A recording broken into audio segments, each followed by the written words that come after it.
Well, good evening everyone.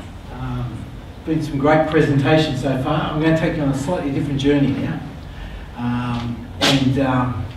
Geoff Hinchcliffe is my name. I'm Director of Digital Library Services and CIO at State Library of New South Wales. And I suppose we're on a remarkable journey at the moment ourselves. And so we're going to talk a little bit about, really show you on our view of tonight's theme. We've really taken it from glass plate to cyberspace. For those that don't know, we had a very good run last year. We were fortunate in getting some substantial funding, which I want to talk about, and enabled us to launch a program called the Digital Excellence Program. And this program is expansive. It's so far we've been funded for the first 5 years of a 10-year program. During this time, we will generate probably about in the order of 20 odd million images over the life of 10 years of the program. And it came about through strong client demand and a lot of analysis there. We also have a collection which is vast, and I'll talk about in a sec. We have some very at-risk collection items in there as well, old negatives and oral history tapes that are deteriorating, so we had to do something to protect those. And also the access and demand on our collections is huge, so we needed to be able to make sure that we captured and digitised the iconic collection. So we call this program Digital Excellence. It really covers a mass digitisation program, but it also addresses a lot of the renewal of systems and infrastructure to actually make the access easier and more rewarding for people, no matter where they are. We wanted to also make sure that we could accept and create and collect and allow people to interact with our collections digitally and online. And we're also looking at preservation and digital preservation I'm talking about, so the long-term preservation of our collections, so we can guarantee that things you can see today physically that we've digitised, or things we've captured today digitally, which are born digital, don't have a physical material underneath that we can go back and easily reshoot, are actually available in years to come to future generations. So our funding to date is $40.2 million we've received. In the second year of our funding, we had about $8.75 million last year that we acquitted. For those that don't know a bit about the library, I thought I'd just put this up. It's a very interesting place. When I started there, and I'm still trying to understand sometimes what we do. We're certainly more than just books. It's a vast collection, and it's a very popular site. We have about 1 million people come through the door every year to visit either the library, the reference library, or exhibitions and events. Our online or visitation directly through our website's gone up 25% in the last 12 months to 4.3 million views last year. Our collection's worth $2.25 billion nearly. It was last dated, I think, about 2010. And it's substantial. It actually represents about 25% of the state government's fixed asset register in plant and equipment. So it's a substantial asset which appreciates and plays a substantial, it has a substantial impact in ensuring a AAA credit rating of the state. It's vast. We hold a significant amount of the total cultural collections across New South Wales.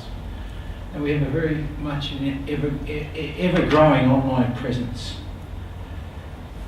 And this kind of just, when I was trying to work out how I could sort of summarise a lot of things into a short slide, we looked at all the different sources and the things we do online, and we realised how vast it was. We have the website which we've traditionally targeted as being our online medium, but it's much more than that. We're in all the things that have been talked about.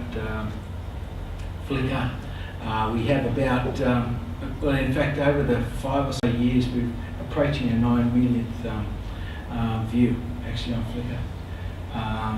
In Trove, which is just down, just down here. Whoops, sorry. There you are. Anyway, down the bottom. We have an arrangement with National Library. We work very closely with them. They're digitising 6 million of our newspaper pages over the first 4 years of the Digital Excellence Program. And just last year, we accounted for probably about a third of the total views on Trove, which was 13.5 million views just on our newspaper content for New South Wales. Other things there, Pinterest is big. Facebook, we have is a very good presence for us. History Pin, terrific, and also there's one on the little orange one on the side is our newest app, in-house app, which is sort of bridging that gap between the online and the on-site. It's Curio. So it's a new app. But so far, just in the 3 months or so, first 3 to 4 months, we had 5,100 downloads of the app onto either an Apple or an Android device, and 24,000 views just on the limited amount of content we have online and that. So we're still developing. This really sort of epitomises, I think, in some ways what tonight's about. And on the left is one of our world's largest glass plate negatives from the Holtman collection that we digitised last year by ABC TV, or filmed by ABC TV. We have 2 of those plates, and it represents in size. You can see them loading it into the dolly there, but it's 1.6 metres by 0.9 with 2 of those. In total, we've got about 3,500 Holtman negatives, and they've all been digitised, and they're all available in various formats online. The view down on the right is one of those 2 images, and it actually looks from Blues Point Road across through the Harbour Bridge, across to in the distance there will be Lady Macquarie's chair. So that was a circa about 1870. From that same collection, we've got 30 or so images on History Pin, and they generate an enormous amount of interest and interaction. This is actually Holden Collection Goldfields, and that's on History Pin. But another big thing we're doing, going back to Trove for a second, one of the things that we did initiated last year in the first year of our Digital Excellence Program was our newspaper digitisation. This is from microfilm, so we've got about 60 million microfilm newspaper pages in our collection. We're not doing all those on this under this program, but we want to do a good chunk of those. So National Library are going to do at least 6 million newspapers and serials and journals over the next, we've got 3 more years to run. So far last year though, 2.5 million pages were scanned. 72 titles were published. They're not completely, but there are 28 complete titles up there across New South Wales. We've targeted the World War I period in this initial run, and we will for the next 4 years because the commemoration for the 100-year centenary is next year. And as I said, 13.5 million views out of 44 million views of Trove newspapers last year is very impressive. The crowdsourcing, the citizen curators is just amazing. So 100 million lines of text were corrected in 5 years on Trove through crowdsourcing. And I was talking to Alex Byrne today, our the chief executive, and we were just amazed that one individual did 2.1 million of those pages.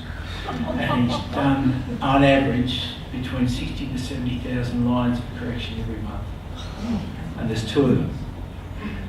So they're actually, we can actually see them on the Trove website. If you go down the bottom in the newspaper section, it actually lists the Hall of Fame, as they call it. So it's really quite interesting. The other prize collection, one of the other prize collections we're digitising at the moment is our World War I collection. We have, over 800 World War I diaries going back 100 years.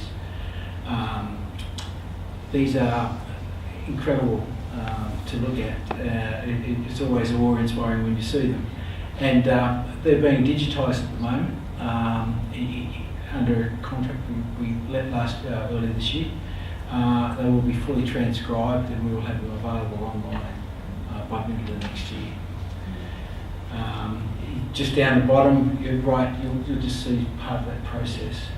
But in addition to that, we're also digitising the first lot of our David Scott Mitchell book collection. And David Scott Mitchell, for those that don't know, is the benefactor or the person that actually bequeathed his whole collection to the New South Wales government, and was the reason that the Mitchell Library was built.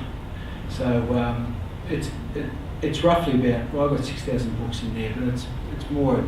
I think we do about 1.3 million pages of books or something measured in pages. But the interesting thing about this is these are very difficult materials to do, both the Borland Diaries and the books. But the books are being done through robotic scanners, so they're actually in operation at the moment. And we hope to have all that finished by the end of this year. I mentioned, oral history is another area, and we have about 12 major collection types we're digitising this, but oral history is another one we're doing at the moment. We have about 11 to 12,000 hours of oral history tapes going back in the early 60s. And these are all magnetic tapes, so we started, I think we've got some work to go out, we've got about 1,000 reels to go out and be digitised over the next few months and converted. And they will, in due course, be all available online. So, on to Curio, our new, what I call the new experience. It's a really interesting application, and you can download it on your, even from here on your Apple device, on your iPad, or on your Android device, and you'll find it gives you a completely different experience. We certainly used it, at the moment we use it in our in-house galleries and exhibition spaces. And enables you really to interpret and interact with the collection in a different way. We used kids actually to help design it, and kids to prototype it and provide a lot of input back on it after it went launched. And if you get on actually on Vimeo, you can actually see one of the kids' reviews, and it's really quite interesting. It was about 10 or 11. But it uses Wi-Fi, indoor positioning, all that. And we have a number of in-house devices available for people that don't have a smartphone or a smart device. We let them out. So the thing about the State Library, which I didn't explain for those that don't know, we don't lend books because we're not a lending library. But all our content, just like Paula said before, all our content we want to make available. We don't care who uses it or who accesses it. So our mission is to really make our collections available to people remotely, no matter where they are and from whatever device they want to use. So Wikimedia Commons is a really interesting one, and this portrait by Joseph Beckler, who was a convict, is really interesting. This was redistributed in 16 different languages on Wikimedia Commons. It's a portrait of James Dunlop from 1843. A history pin, again, it's one of these, Paula talked about it before, but for us it's been a really interesting way of being able to geolocate a lot of our collection items digitally across and let people explore them. So we look at, here for example is Sydney's Hyde Park from 1843, where a cricket match was being played, and that's St James Church in the background. So that is actually, it's a bit hard to see, but it's one of the, I'm a bit scared to use this mouth, but it's one of those images in there. Flickr Commons, we were approaching 9 million views, as I said before, on Flickr Commons. One of the most popular ones, I think it's about 35,000 views, is the image to the right, which is a Sam Hood image, Election Day 1935. There's actually a lot of blogging that goes with this. There's people have input and provided their own recollections from their own childhoods of seeing these polling booths there and what went on. The young man, Richard Paul Lindsay, he was only 18 years old when this photo, he went off to war when he was, I think he was 17. His mother actually assigned and permitted him to go. But his portrait and many others are on there as well in that collection. Twitter, another interesting tool, and as many of you would know, it's probably in some ways it's different because I see it as a way that people can actually interact and discuss things, whereas some of the other sites are really useful for actually just posting and hosting images. So it enables that conversation. Some good, some bad, but in this case it's all pretty good. But this was an interesting one because it's election day 1934, and the comment, so the voting process hasn't changed a bit, just fewer hats. And here they are having their names marked off the electoral roll. There's no way winning on Saturday.